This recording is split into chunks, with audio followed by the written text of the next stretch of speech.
Retour en Afrique, que penser de la reprographie au Sénégal, ce phénomène qui consiste à reproduire de façon partielle ou totale des œuvres sans toujours obtenir le consentement des auteurs ou des éditeurs, alors qu'elles soient physiques ou électroniques. L'activité semble être une alternative moins chère, moins coûteuse à l'achat légal de l'œuvre, surtout dans les milieux éducatifs.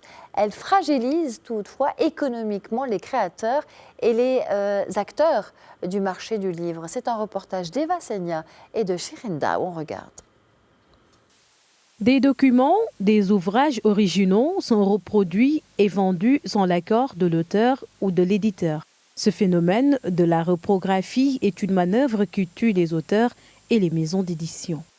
Nous voyons régulièrement, surtout au milieu scolaire, voir donc sous forme de photocopie donc nos ouvrages, nos pièces de théâtre, nos poèmes, nos textes narratifs. Voilà.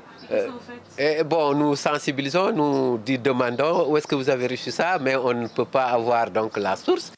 La reproduction non autorisée diminue les ventes des livres, journaux et autres publications. Si on ne fait pas des actes, c'est-à-dire aller ramasser, nous on va se retrouver avec un dépôt plein de livres qu'on n'arrive pas à commercialiser. Donc ça, c'est un très grand manque à gagner. Et heureusement qu'il y a la brigade de la piraterie au Sénégal qui est en train de faire un travail excellent. Ce qui renvoie à du plagiat serait pour ces derniers un métier de survie.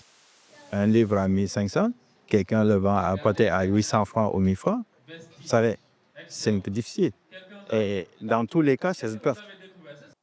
Pour lutter contre la pratique, l'Association des éditeurs du Sénégal et la Brigade de lutte contre le piratage saisissent chaque année des centaines de livres scolaires à travers le pays. Rien vous cacher, moi, il m'arrive d'acheter des livres par terre, mais ce n'est pas des livres de qualité. À la simple vue des livres, vous sentez que c'est des livres piratés, quoi. Bien qu'elle soit une alternative moins coûteuse à l'achat légal de l'œuvre, le piratage se perçoit toujours par la qualité amoindrie de la version reproduite.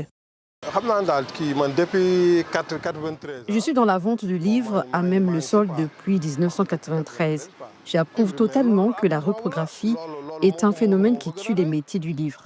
Il m'arrive de recevoir des livres qui coûtent cher de la part de certaines personnes et que je revends à bon prix. Je n'ai pas le choix. Je vis de ce travail. La reprographie se fait à deux niveaux, le niveau physique et celui électronique. Lorsqu'elle est pratiquée sans respect des droits, cela cause des dommages significatifs aux éditeurs et écrivains, affectant leurs droits moraux et patrimoniaux, leurs revenus et la vitalité de la scène culturelle et éditoriale au Sénégal et comme ailleurs.